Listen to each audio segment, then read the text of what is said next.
दोस्तों नमस्कार। हिंदी की बिंदी चैनल पर आप सबका स्वागत है। मैं हूं डॉक्टर प्रदीप प्रसन्न और आप भी प्रसन्न होंगे ऐसा मुझे विश्वास है।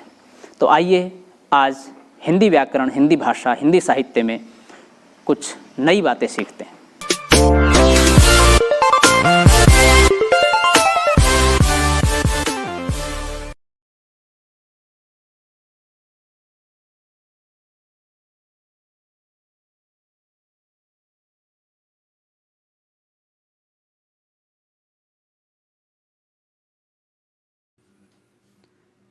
विद्यार्थियों, आज की वीडियो हम बना रहे हैं कक्षा 10 की हिंदी पाठ्य पुस्तक क्षितिज के उत्साह एवं अट नहीं रही सूर्यकांत त्रिपाठी निराला द्वारा लिखे गए पाठ से संबंधित। इस वीडियो में हम जो पढ़ेंगे वो है सूर्यकांत त्रिपाठी निराला का संक्षिप्त जीवन परिचय और सूर्यकांत त्रिपाठी निराला की कविता का सार, उत्साह और अट नहीं रही कविताओं के भाव। तो वीडियो प्रारंभ करें उससे पहले आप सबसे निवेदन है, यदि आपने हिंदी की बिंदी चैनल को अभी तक सब्सक्राइब नहीं किया है तो प्लीज़ उसे सब्सक्राइब जरूर करें, बेल आइकॉन को जरूर दबाएं ताकि कोई वीडियो आप मिस न कर पाएँ। आइए शुरू करते हैं आज की वीडियो। तो सूर्यकांत त्रिपाठी निराला का जीवन परिचय पहले पढ़ लेते हैं। दुखों व संघर्षों से भरा जीवन जीने वाले विस्तृत सरोकारों के कवि सूर्यकांत त्रिपाठी निराला का जीवन काल सन 1899 से 1961 तक रहा। उनकी रचनाओं में क्रांति, विद्रोह और प्रेम की उपस्थिति देखने को मिलती है।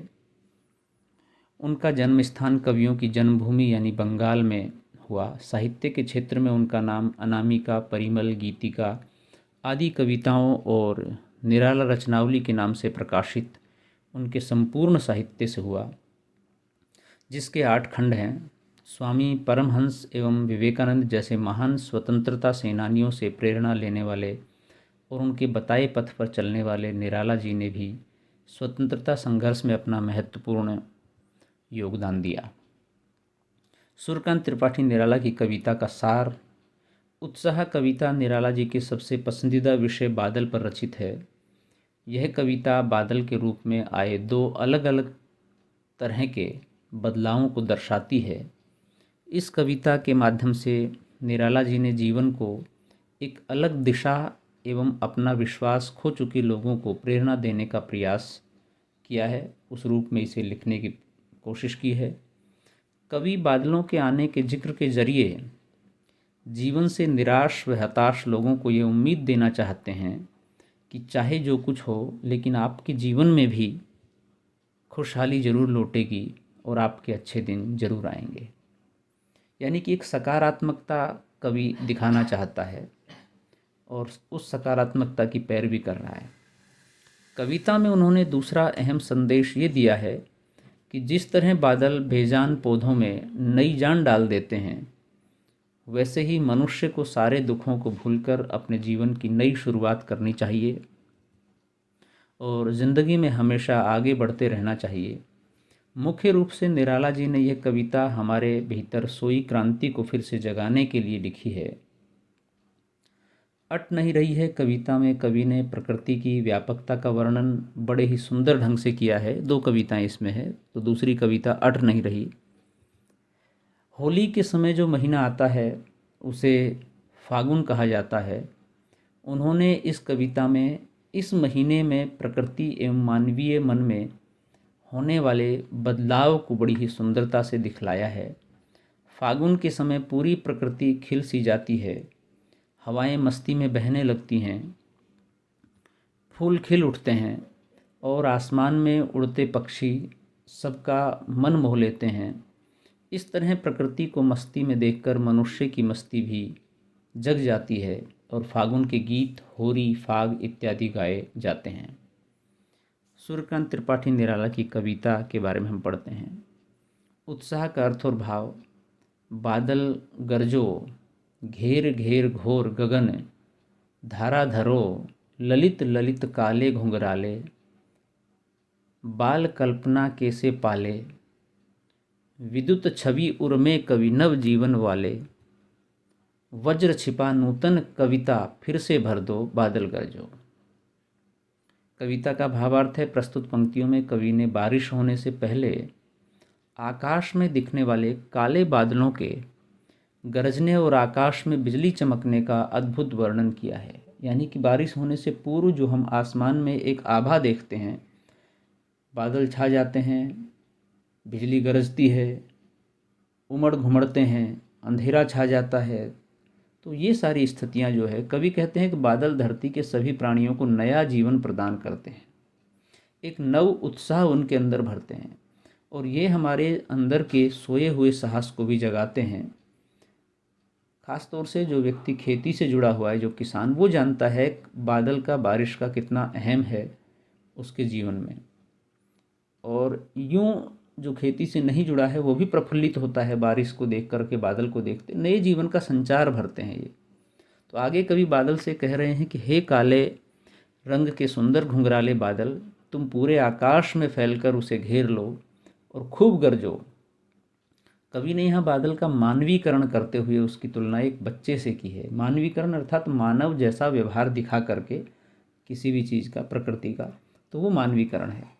जो गोल मटोल होता है और जिसके सिर पर घुंघराले एवं काले बाल होते हैं, ये बाल जैसे बादल हैं, घुंघराले गोल मटोल बादल है, जो कवि बहुत प्यारे और सुंदर लगते हैं कवि को।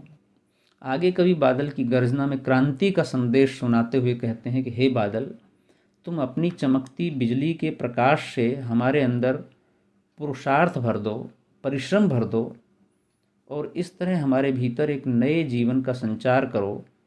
बादल में वर्षा की सहायता से धरती पर नया जीवन उत्पन्न करने की शक्ति होती है।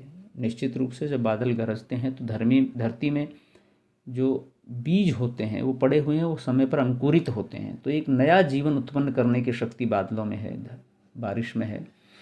इसलिए कवि बादल को एक कवि की संज्ञा देते हुए उसे नई कविता की रचना करने को कहते हैं। आगे है, विकल विकल उन्मन थे उन्मन, विश्व के निधाद के सकल जन, आए अज्ञात दिशा से अनंत के घन, तप्त धरा जल फिर से शीतल कर दो बादल गरजो। कवि बादलों को क्रांति का प्रतीक मानते हुए ये कल्पना कर रहे हैं कि वह हमारे सोए हुए पुरुषार्थ को फिर से जगाकर हमें एक नया जीवन प्रदान करेगा, हमें जीने की नई आशा देगा, एक नई उम्मीद, एक नई किरण प्रस्फुटित होगी बादल के आने से, एक नई राह हमें दिखाई देगी। कवि इन पंक्तियों में कहते हैं कि भीषण गर्मी के कारण दुनिया में सभी लोग तड़फ रहे हैं और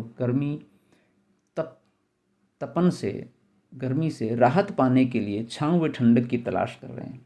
बादल आएंगे, गरजेंगे, बरसेंगे तो निश्चित रूप से गर्मी से, तपन से राहत मिलेगी और एक सुखांत अनुभूति होगी। तभी किसी अज्ञात दिशा से घने काले बादल आकर पूरे आकाश को ढक लेते हैं, जिससे तपती धूप धरती तक नहीं पहुंच पाती। फिर बादल घनघोर वर्षा करके गर्मी से तड़पती धरती की प्यास बुझाकर उसे शीतल एवं शांत कर देते हैं। धरती के शीतल हो जाने पर सारे लोग भीषण गर्मी के प्रकोप से बच जाते हैं और उनका मन उत्साह से भर जाता है। इन पंक्तियों में कवि ये संदेश देना चाहते हैं कि जिस तरह धरती के सूख जाने के बाद भी बादलों के आने पर नए पौधे उगने लगते हैं, ठीक उसी तरह अगर आप जीवन की कठिनाइयों के आगे हार न माने और अपने पुरुषार्थ पर भरोसा रखें, कड़ी मेहनत करते रहें, तो आपके जीवन का बगीचा भी दोबारा फल फूल उठेगा। यानी कि मूल बात यह है कि यदि आप परिश्रम करेंगे, मेहनत करेंगे, उस मेहनत से जी नहीं चुराएंगे, उसका कोई शॉर्टकट नहीं ढूंढेंगे, तो निश्चित रूप से कितनी भी बड़ी कठिनाई हो, समस्या हो, विफलता हो, दुख हो, अवसाद हो, वो समाप्त हो जाएगा। जीवन में फिर से खुशी, एक उत्साह, एक उमंग प्रस्फुटित होगी। जिस तरह से पौधा यदि गल जाता है, टूट जाता है, तो उसके बीज इधर उधर बिखर जाते हैं। जब बादल गरजते हैं, बारिश होती है, तो ज़मीन से फिर से अंकुरित होते हैं, फिर से प्रस्फुटित होते हैं। तो इसलिए हर नाउम्मीद के बाद, हर समस्या के बाद एक उम्मीद की किरण फिर से जन्म लेती है। उसका अवतरण होता है, अतः नाउम्मीद नहीं होना है, आशात्मक रूप से रहना है।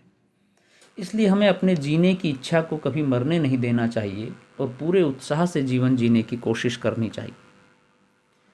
अगली कविता है अट नहीं रही है।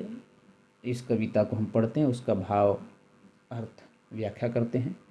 अट नहीं रही है आभा फागुन की तन सट नहीं रही है। प्रस्तुत पंक्तियों में कवि ने फागुन के महीने की सुंदरता का बहुत ही सुंदर वर्णन किया है। जैसा हमने पूर्व में बताया, फागुन का महीना लगभग होली के समय आता है, मार्च के आसपास आता है, तो वो फागुन का महीना है। होली के वक्त जो मौसम होता है उसे फागुन कहते हैं। उस समय प्रकृति अपने चरम सौंदर्य पर होती है और मस्ती से इठलाती है, बहुत सुंदर लगती है। फागुन के समय पेड़ हरियाली से भर जाते हैं और उन पर रंग बिरंगे सुगंधित फूल उगाते हैं। इसी कारण जब हवा चलती है तो फूलों की नशीली खुशबू उसमें घुल जाती है और उसका एक अलग आनंद होता है जब हम उस खुशबू को महसूस करते हैं। इस हवा में सारे लोगों पर भी मस्ती छा जाती है। वो काबू में नहीं कर पाते अपने आप को और मस्ती में झूमने लगते हैं। जैसे कि हवा का झोंका आता है तो पेड़ों की डालियाँ झूलती हैं, पौधों के पुष्प झूलते हैं, कलियाँ झूलती हैं, तो ऐसे ही व्यक्ति झूलता है। कहीं सांस लेते हो, घर घर भर देते हो, उड़ने को नभ में तुम पर कर देते हो, आँख हटाता हूँ तो हट नहीं रही है, अट नहीं रही है। तो इन पंक्तियों में कवि कहते हैं कि घर घर में उगे हुए पेड़ों पर रंग बिरंगे फूल खिले हुए हैं। उन फूलों की खुशबू हवा में यूं बह रही है मानो फागुन खुद सांस ले रहा हो। अब यहाँ भी मानवीकरण कर दिया है फागुन का। इस तरह फागुन का महीना पूरे वातावरण को आनंद से भर देता है।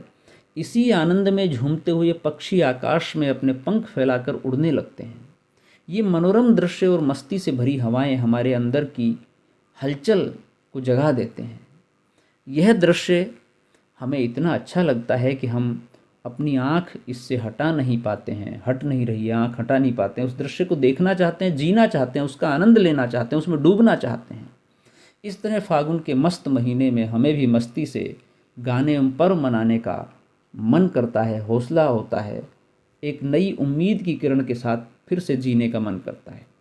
पत्तों से लदी डाल कहीं हरी कहीं लाल, कहीं पड़ी है उर यानी कि हृदय में, मंद गंध पुष्पमाल, पाट पाट शोभाश्री, पट नहीं रही है, हट नहीं रही है।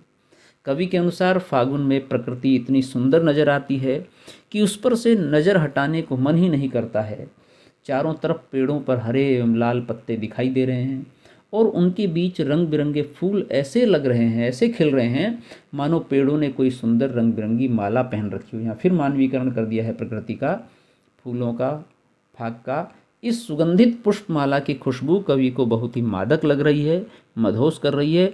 कवि के अनुसार फागुन के महीने में यहाँ प्रकृति में होने वाले बदलावों से सभी प्राणी बेहद खुश हो जाते हैं।